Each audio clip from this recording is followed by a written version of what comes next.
Gracias por seguirnos en nuestro canal. Te invitamos a suscribirte, a tocar la campanita, darle like y hacer tu comentario. El Señor esté con vosotros.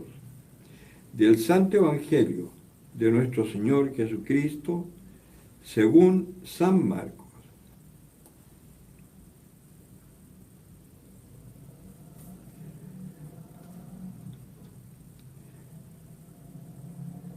En Cafarnaúm, al llegar el sábado, Jesús entró en la sinagoga y se puso a enseñar. Y quedaban asombrados de su doctrina, porque les enseñaba como quien tiene autoridad y no como los escribas. Había precisamente en su sinagoga un hombre poseído por un espíritu inmundo que se puso a gritar: ¿qué tenemos nosotros contigo, Jesús de Nazaret? ¿Has venido a destruirnos? Sé quién eres tú, el Santo de Dios. Jesús entonces le conminó diciendo: cállate y sal de él. Y agitándose violentamente, el espíritu inmundo dio un fuerte grito y salió de él. Y todos quedaron pasmados de tal manera que se preguntaban unos a otros: ¿qué es esto? Una doctrina nueva, expuesta con autoridad. Manda hasta los espíritus inmundos y le obedecen. Bien pronto su fama se extendió por todas partes, en toda la región de Galilea. Palabra del Señor. Gloria a ti, Señor Jesús.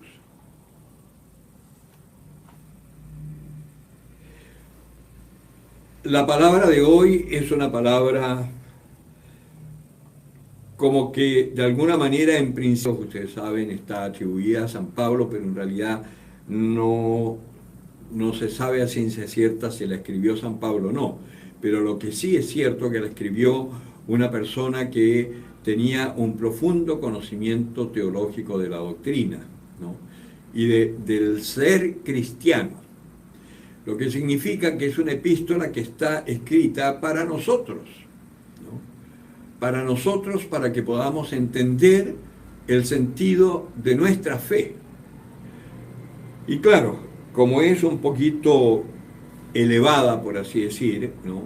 Está escrita para los hebreos que eran hombres muy, muy religiosos y que se sabían las escrituras prácticamente de memoria, pero tenían el problema que se sabían las escrituras de memoria, pero no sabían el sentido de las escrituras, ¿no? Yo ya les he comentado que las 10 sentencias de Dios, lo que llamamos mandamientos de Dios, los habían transformado en más de 600 preceptos, 600 mandamientos que había que cumplir para así poder salvarse, que había que cumplir para poder salvarse.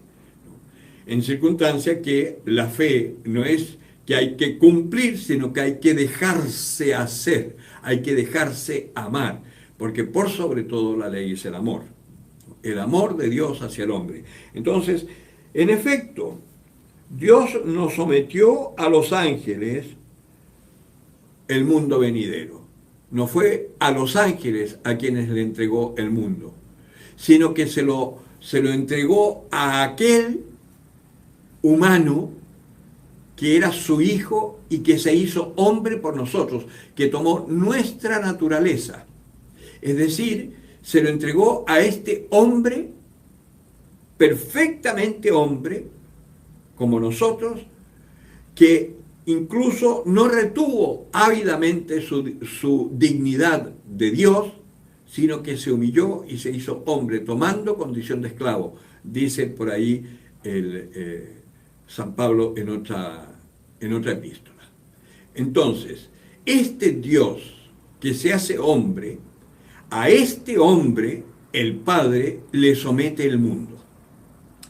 Y por eso después dice: y este que es la palabra, el que lo hizo todo y a quien todo está sometido, por haber tomado condición humana, la tomó para que muchos hermanos de él, o sea, seres humanos, también fuesen glorificados, ¿no? Y si nosotros nos vamos al Génesis, Lo que está haciendo Jesucristo es restaurar la naturaleza divina y perfecta del hombre que fue corrompida por el pecado original. Nos está restaurando la naturaleza de Adán. Y en el Génesis el Señor dice, henchid la tierra, dominad por sobre todas las criaturas. Vale decir, Dios en un principio quería que el hombre fuese quien dominase toda la naturaleza. Y si nosotros vemos la vida como es, realmente el hombre domina todo, domina la naturaleza, pero de tal forma que en vez de hacerla crecer y prosperar, la destruye. Porque por el pecado, todo lo que hacemos nosotros termina siendo herramienta de muerte. La explotación de la tierra destruye a la naturaleza. Se van extinguiendo las especies, se extinguen los bosques, por extinguirse los bosques suben las temperaturas, la tierra se va volviendo desértica, ¿no? Es decir, vamos destruyéndola. Lo mismo pasa con la ciencia. Tenemos unos adelantos científicos extraordinarios, adelantos, la internet, los teléfonos celulares, la movilización, no podemos volar, podemos andar en vehículos y los más pobres incluso pueden andar en scooter, pero necesitamos plata, vivimos en torno al dinero, la internet se usa para pervertir a nuestros jóvenes, ¿no? Y hasta los scooters, que son unos monopatines con motor, son carísimos, así que no todo el mundo puede tenerlo, y no digamos los maravillosos autos electrónicos que hay ahora, ¿no? Que son carísimos y que solamente poquísima gente puede tener un auto con energía eléctrica renovable que no contamina, ¿no? El mundo se está quedando sin el petróleo y el 90% de la industria funciona alrededor del petróleo. Y ya nos estamos quedando. Vale decir, este hombre corrompido que tiene en sí ese mandato de dominar la tierra por el pecado, en vez de prosperar y de hacer de esta tierra un verdadero paraíso terrenal, como debió ser siempre, la hemos transformado en un infierno terrenal. Pues bien, Jesucristo, Dios hecho hombre, tomó sobre sí nuestros pecados y murió para que nosotros pudiésemos recibir nuevamente esta naturaleza divina que nos permite poder tener este conocimiento perfecto de nosotros mismos y de Dios. Y eso es lo que está diciendo acá en la epístola a los Hebreos, ¿no? Dios no se avergüenza de llamarnos hermanos. Jesucristo no se avergüenza de llamarnos hermanos a todos los que hemos recibido su naturaleza. Por eso es tan importante la evangelización, porque nosotros, que somos el pueblo elegido de Dios, el nuevo pueblo de Dios, los hermanos menores de los judíos, junto con los judíos tenemos la misión de anunciar este amor de Dios a nuestros hermanos, para que se conviertan, para que se sientan la necesidad de hacerse bautizar y de recibir esta naturaleza nueva que le va a permitir conocerse a sí mismo, amarse a sí mismo. Por amarse a sí mismo, amar a su prójimo. Y por amar a su prójimo, en su prójimo verá que el otro es Dios, que el otro es Cristo, y podrá amarlo. Y se cumplirá esta sentencia de Dios, que por su espíritu, el hombre que no ama ni a Dios, ni al prójimo, ni a sí mismo, por la gracia de Dios, por la fuerza de este espíritu que el hombre recibe, amará a Dios por sobre todas las cosas y al prójimo como a sí mismo. Se podrá amar a sí mismo, porque el problema está que como no nos amamos ni a nosotros mismos, somos incapaces de amar a los demás.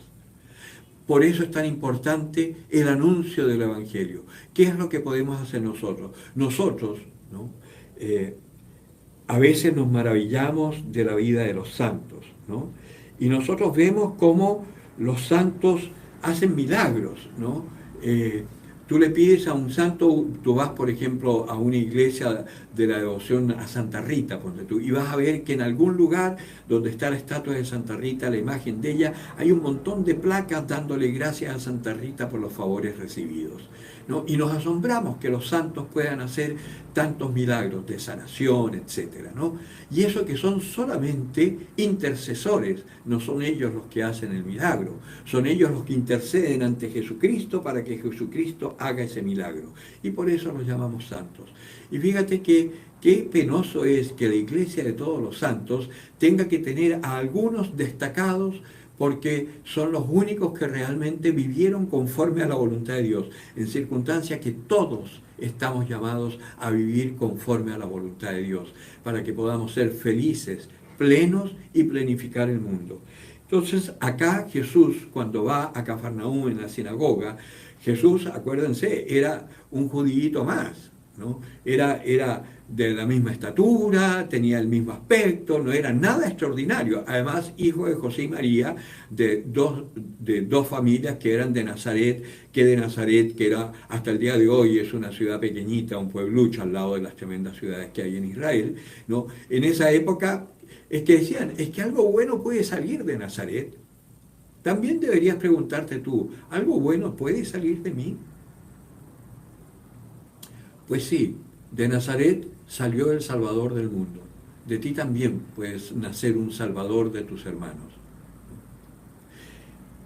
Lo importante, primero, es dejar que el Espíritu de Dios entre en ti. Dejar que ese Espíritu trabaje en ti para que tú puedas conocer la doctrina y hablar con autoridad.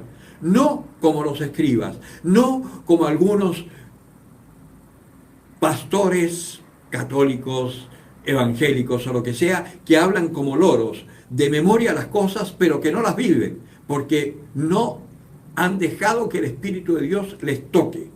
No han vivido, no han experimentado la Escritura en sí mismo. Ni siquiera han podido darse cuenta que los salmos hablan de Jesucristo, pero que también hablan de nosotros. Nos hablan. Es nuestra historia la que está aquí en las Escrituras. Y Jesucristo, por la gracia del Espíritu Santo, podía hablar así, con autoridad, porque era Dios. Pero por sobre todo era un hombre que se dejaba tocar por Dios. Por eso San Pablo dice que no retuvo ávidamente su dignidad. Jesucristo, sufriendo, aprendió a conocer la voluntad del Padre, a través del sufrimiento, ¿no? ¿Y qué sufrimiento más grande hay en un momento dejar de lado tus proyectos para que Dios realice los proyectos tuyos? Los proyectos de Él en ti, que, oh sorpresa, te darás cuenta que eso era lo que anhelaba tu corazón. No esos proyectos mezquinos que tú querías tener en tu vida. No, lo que realmente anhelaba tu corazón era la voluntad de Dios realizada en ti. Yo siempre hablo con un amigo que le cuesta mucho entender esto, ¿no? ¿Por qué? Porque es cierto, todos nosotros tenemos un ideal de felicidad y forjamos ese ideal de felicidad con proyectos que no son malos. Pero el problema está en que en la medida, y esto lo digo yo por experiencia, que yo no me puedo quejar, yo pude hacer todo lo que anhelaba mi corazón en la forma en que yo lo anhelaba. Dios me permitió hacerlo todo. Yo no tengo ningún proyecto de vida que no se me haya realizado. Pero mientras intentaba que ese proyecto de vida se realizara según mis criterios, lo podía realizar, pero no era feliz. Tuve dinero, no fui feliz. Tuve unas profesiones estupendas, las tengo todavía, pero no las ejerzo ahora. No fui feliz. Tuve una vida envidiable, si se quiere, en mi esfuerzo, y no fui feliz. Tuve unas pololas estupendas todas, nunca fui feliz, nunca estuve satisfecho. Cuando entré a la iglesia me sentía absolutamente fracasado, frustrado. Y entré a la iglesia porque no tenía ya a dónde recurrir. Y, oh, sorpresa, ahí me estaba esperando el Señor. Y me dejé guiar, a veces pataleando, porque hacer la voluntad de otro cuesta, ¿no? Pero confiando en que el Señor me amaba, tal como me lo habían dicho mis catequistas, y que me iba a dar la felicidad que anhelaba mi corazón. Y hoy puedo decir, 40 años después de haber entrado a la iglesia, 37 más o menos, realmente todos mis planes, todo mi proyecto de vida se ha realizado de una forma extraordinaria, paradójica.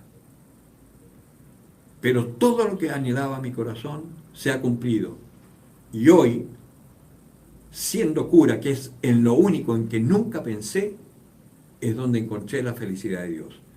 Eso es lo que dice acá el Evangelio. Tú déjate conducir por Dios. Escucha que Dios sabe lo que anhela tu corazón. Y cuando tú te dejes conducir por Dios, también podrás anunciar con autoridad el amor de Dios a tus hermanos. Porque Jesucristo es el mayor de todos nosotros, pero todos nosotros podemos llegar a anunciar con autoridad la palabra del Señor. En la medida en que la vamos viviendo, podemos ir anunciando con más certeza el camino de la verdad y de la vida. Por eso, este llamado de Dios a la conversión en este tiempo de pandemia es importantísimo, porque es un tiempo que el Señor nos da a sus hijos, a los bautizados, a los cristianos, que nos da para poder entrar en la palabra, para poder dejarnos amaestrar por el Espíritu Santo, para que así podamos anunciar a nuestros hermanos con autoridad el amor de Dios, para que se convierta, ojalá, toda la humanidad, partiendo por aquellos que gobiernan hoy a través de las sombras, desde las sombras que gobiernan el mundo para destruir al hombre. También ellos están llamados a la conversión. Y si es necesario, nosotros daremos la vida por ellos para que ellos también se salven. La vida del cristiano es algo maravilloso, hermanos. Créanlo, no es una cosa de sacrificio, de golpearse el pecho y de andar de rodillas para cumplir la manda. No.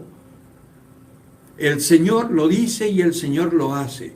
Por eso, en la oración de hoy, al empezar la Eucaristía, decíamos una cosa. Te pedimos, Señor, que atiendas con tu bondad los deseos del pueblo que te suplica, para que vea lo que tiene que hacer y reciba la fuerza necesaria para cumplirlo. ¿Te das cuenta? Es lo que decía San Agustín, que lo dije el otro día también, ¿no? Dame lo que me pides y pídeme lo que quieras, ¿no? Dame la fuerza, Señor, y yo después haré todo lo que tú me dices. ¿Qué era lo que hacía Jesucristo?